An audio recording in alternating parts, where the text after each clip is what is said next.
Hello my dear student, SP એજ્યુકેશનમાં તમારું સ્વાગત છે. આપણે ચર્ચા કરવાની છે ધોરણ 10 નું ગણિત, ચેપ્ટર નંબર 9 પ્રકાશનું પરાવર્તન અને વક્રીભવન. તો આ ચેપ્ટરની અંદર પ્રકાશ એટલે શું, પરાવર્તન કેવી રીતે થાય છે, વક્રીભવનની ઘટના કેવી રીતે બને છે, પ્રકાશને લીધે કુદરતની અંદર અવનવી એવી ઘટનાઓ બને છે કે જે આપણને આશ્ચર્ય પહોંચાડે છે. તો બધી જ વસ્તુઓની ચર્ચા કરવાની છે.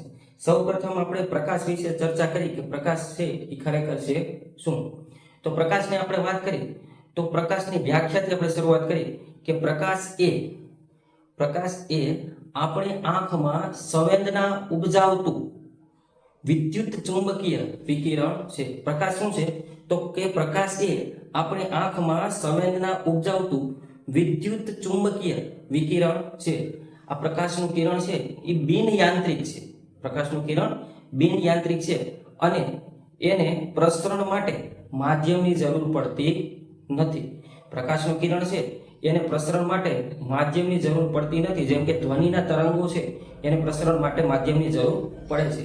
એક્ઝામ્પલ આપું કે સૂર્યમાંથી આવતું પ્રકાશનું કિરણ છે એ જ્યારે શૂન્ય અવકાશના માધ્યમમાંથી પસાર થાય છે અને પૃથ્વીના માધ્યમમાં આવે છે, એ વચ્ચેનો જે ગાળો છે એની અંદર કોઈ માધ્યમ છે નહીં, છતાં પ્રકાશનું કિરણ છે એ શૂન્ય અવકાશમાંથી પસાર થાય છે. હવે પ્રકાશના કિરણની વાત કરી તો પ્રકાશનું કિરણ છે એ સુરેખ માર્ગે ગતિ કરે છે. એનો માર્ગ છે એ વળાંકવાળો માર્ગ ઉપર ગતિ કરી શકતું નથી.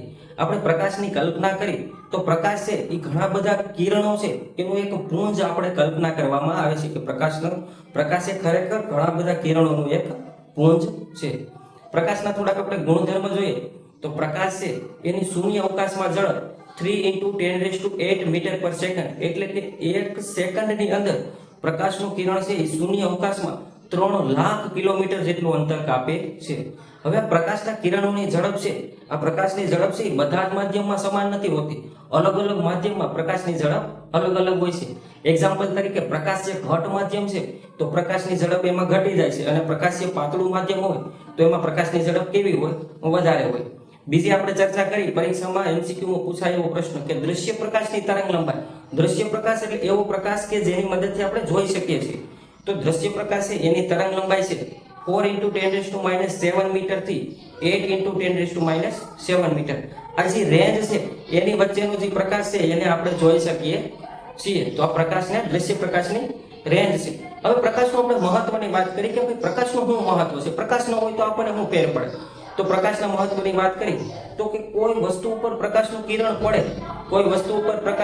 પડે અને એનું પરાવર્તન થાય અને આપણી આંખમાં પડે છે, જેથી એ વસ્તુનું પ્રતિબિંબ રચાય છે, અને આ પ્રતિબિંબ રચાવાને કારણે જ આપણે એ વસ્તુને જોઈ શકીએ છીએ. એક્ઝામ્પલ તરીકે રાત્રિ દરમિયાન છે આપણે કોઈ વસ્તુને જોઈ નથી શકતા. એનું રીઝન શું છે તો કે ભાઈ પ્રકાશનું કિરણ રાત્રિ દરમિયાન હોતું નથી. જે અંધારું વાતાવરણ છે એની વાત કરું કે રાત્રિ દરમિયાન પ્રકાશનું કિરણ છે એ કોઈ વસ્તુ ઉપર પડે અને પરાવર્તન પામીને આપણે આંખ સુધી પહોંચી ન શકે તો આપણે એ વસ્તુને જોઈ શકીએ નહીં. તો આની અંદર આપણે પ્રશ્ન છે એની અંદર આઈએમપી કેટલી વસ્તુ છે તો કે પ્રકાશની વ્યાખ્યા, કે પ્રકાશ કેવું છે. પ્રકાશ એ માનવ આંખમાં સંવેદના ઉપજાવતું વિદ્યુત ચુંબકીય તરંગ છે જે બિન યાંત્રિક છે અને સુરેખ માર્ગ ઉપર ગતિ કરે છે. આપણે પૂછે કે પ્રકાશનું કિરણ છે અને પ્રસરણ માટે માધ્યમની જરૂર પડે તો કે નહીં. પ્રકાશનું કિરણ કેવા માર્ગે ગતિ કરે તો કે સુરેખ માર્ગે ગતિ કરે છે. પ્રકાશ છે એ કેવી રીતે કલ્પનાવામાં આવે છે તો પ્રકાશ છે એ કિરણ પુંજ સ્વરૂપે કલ્પવામાં આવે છે. હજી એક પ્રશ્ન એમસીક્યુમાં પૂછાય કે શૂન્ય અવકાશમાં પ્રકાશની ઝડપ કેટલી છે તો 3 × 10⁸ મીટર પર સેકન્ડ. આપણે એમસીક્યુમાં એવું પૂછે કે નીચેમાંથી પ્રકાશની દ્રશ્ય તરંગ લંબાઈ છે, દ્રશ્ય પ્રકાશની તરંગ લંબાઈ કેટલી છે તો કે 4 × 10⁻⁷ મીટર થી 8 × 10⁻⁷ મીટર. એક માર્કમાં એવો પ્રશ્ન પૂછે કે પ્રકાશનું મહત્વ સમજાવો તો આપણે કહેવાનું કે ભાઈ પ્રકાશનું કિરણ છે એ કોઈ સપાટી ઉપર પડી અને પરાવર્તિત થઈ અને આપણે આંખમાં પડે છે, તેથી વસ્તુનું પ્રતિબિંબ છે આપણે આંખમાં રચાય છે અને આપણે એ વસ્તુને જોઈ શકીએ છીએ. તો આ પ્રશ્ન છે. હવે આપણે આ જ પ્રશ્નની અંદર જોઈ પ્રકાશનું પરાવર્તન. આપણે પ્રકાશની ચર્ચા કરી લીધી કે ભાઈ પ્રકાશ છે એ એવું વિદ્યુત ચુંબકીય વિકિરણ છે કે જે માનવની આંખની અંદર સંવેદના ઉપજાવે છે અને જે કેવું છે તો કે બિન યાંત્રિક વિકિરણ છે અથવા બિન યાંત્રિક કિરણ છે, જેને પ્રસરણ માટે માધ્યમની જરૂર પડતી નથી. હવે આ પ્રકાશને લીધે કુદરતની અંદર ઘણી બધી ઘટનાઓ બને છે. એમાંની આપણે પ્રથમ ઘટના છે એની પરાવર્તન, વક્રીભવન. ઘણી બધી ઘટનાઓમાંથી આપણે આ ચર્ચા કરવાની છે પરાવર્તનની. તો પરાવર્તન છે એ આપણે જોઈએ કે પરાવર્તન કેવી રીતે થાય છે પ્રકાશનું, અલગ અલગ સપાટી ઉપર પરાવર્તનના ગુણધર્મ કેવી રીતે બદલાય છે, પરાવર્તનના નિયમો કેવા છે, પરાવર્તન છે એ કેવી સપાટી ઉપર એના નિયમો લાગુ પડે છે, એ બધી જ વસ્તુઓની ચર્ચા કરવાની છે. હવે શરૂઆત કરીએ આપણે પરાવર્તનની વ્યાખ્યાથી. તો માની લો કે કોઈ દ્રવ્ય કે પદાર્થ છે, કોઈ દ્રવ્ય કે પદાર્થ પર પ્રકાશના કિરણો છે એ આપાત થાય ત્યારે દ્રવ્ય કે પદાર્થની સપાટી ઉપરથી પ્રકાશના કિરણો છે એ પાછા ફરે છે. તો આ ઘટના છે આને શું કહેવામાં આવે છે, પ્રકાશનું પરાવર્તન કહેવામાં આવે છે. હવે બીજું જોઈએ કે આ દ્રવ્યની સપાટી છે એના ઉપર પણ પરાવર્તન છે એ અમુક અંશે આધાર રાખે છે.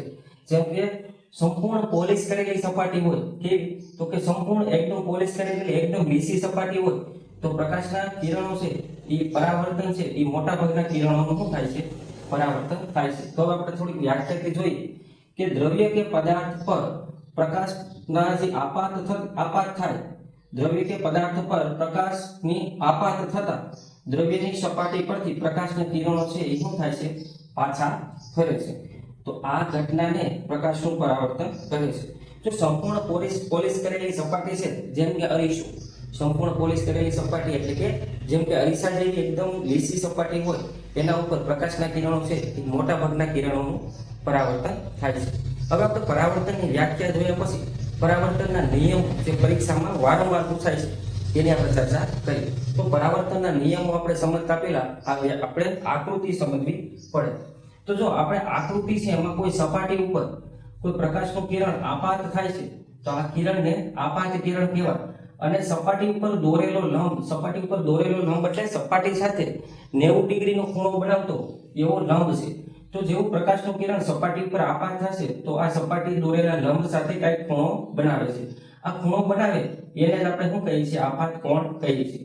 હવે પ્રકાશનું કિરણ છે એ પાછું ફરે છે, પરાવર્તન થાય છે તો એ પાછો સપાટી દોરેલા લંબ સાથે કંઈક ખૂણો બનાવે છે. તો આને પરાવર્તન કોણ કહે છે. હવે આપણે પરાવર્તનના નિયમો જોઈએ, એકદમ સરળ છે કે આપણે જોયું કે આપાત કોણ અને પરાવર્તન કોણ છે એ સમાન મૂલ્યના હોય છે. પહેલો નિયમ કે આપાત કોણ અને પરાવર્તન કોણ છે એ સમાન મૂલ્યના હોય છે. નિયમ નંબર 2 માં તમારે ખાલી આકૃતિ યાદ રાખવાની છે. આપાત કિરણ, સપાટીએ દોરેલો લંબ અને પરાવર્તિત કિરણ છે એ ત્રણેય વસ્તુ એક જ સમતલમાં આવેલ હોય છે. તો આપણે બંને નિયમ ફરી યાદ કરી તો કે આપાત કોણ અને પરાવર્તક કોણ સમાન મૂલ્યના હોય છે. આપાત કિરણ, સપાટીએ દોરેલો લંબ અને પરાવર્તિત કિરણ છે એ ત્રણેય એક જ સમતલમાં હોય છે. આ પ્રકાશના પરાવર્તનના નિયમ છે એ કેવી સપાટી પર લાગુ પડે છે, તો કે ગોળીય સપાટી સહિત, ગોળીય સપાટી એટલે કે જે વક્ર ભાગ છે એવી ગોળીય સપાટી સહિત જે પ્રકાશનું પરાવર્તન કરે છે એવી બધી જ સપાટી માટે પ્રકાશના નિયમો છે એ લાગુ પડે છે. તો આપણે આ પ્રશ્નની અંદર આઈએમપી કેટલા પ્રશ્નો છે, તો કે પરાવર્તનની વ્યાખ્યા ઘણી વખત પૂછાય. બીજું તો આ પ્રશ્ન છે કે જે પ્રકાશના પરાવર્તનના નિયમો મેં અહીંયા લખ્યું છે એમ આઈએમપી મોસ્ટ આઈએમપી છે. પરીક્ષામાં ઘણી બધી વાર પરીક્ષામાં પૂછાય જ છે કે ભાઈ પ્રકાશના પરાવર્તનના નિયમો જણાવો. તો 3 માર્કમાં પૂછાય તો આપણે આકૃતિ દોરી અને આ 2 નિયમો છે એ લખી નાખવાના થાય. અને જો 2 માર્કમાં આપણને એવું પૂછે કે પ્રકાશના પરાવર્તનના નિયમો જણાવો તો તમારે 2-3 લીટી લખવાની છે કે આપાત કોણ અને પરાવર્તક કોણ સમાન હોય છે. આપાત કિરણ સપાટીએ દોરેલો લંબ અને પરાવર્તિત કિરણ છે એ કેવા હોય છે, એક જ સમતલમાં આવેલા હોય છે.